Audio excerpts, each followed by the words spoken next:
আপনারা এরকম দৃশ্য আগে দেখেন কিনা জানি নাই, কক্সবাজার সমুদ্র সৈকতে সরাসরি মাছ ধরা।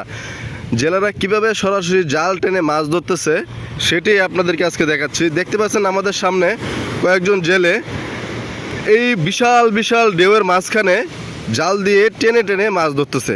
তো দেখি এই অভিজ্ঞতাটা আমার কাছে পুরোটাই নতুন।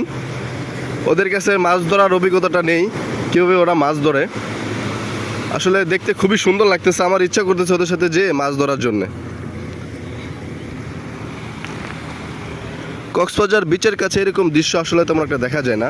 ওরা তো ট্রলার নিয়ে মাছ নদীতে যায় মাছ ধরার জন্য, তো ওরা বিচের কাছে এভাবে মাছ ধরতেছে। আসলে এটা খুবই সুন্দর, খুবই সুন্দর লাগতেছে দেখে। এক পাশে একজনে ধরে রাখছে আর ওই পাশে তিনজনে টানতেছে। ওই সামনে হয়তো ওদের মাছ রাখা আছে, দেখি কি মাছ তারা পেল।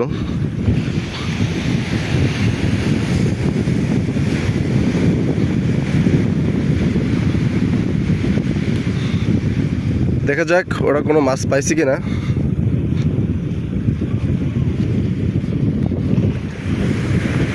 ও নেই, একটা মাছও নেই। তাহলে ওরা মাত্র আসছে, এখনো কোনো মাছ পায় নাই।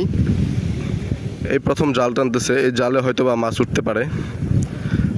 তো মাছ তোলা পর্যন্ত থাকতে পারবো না, আমাদের আবার গাড়ির সময় হয়ে গেছে। নয়তো মাছ কী কী মাছ পাওয়া যায় সেটা অবশ্য দেখতাম।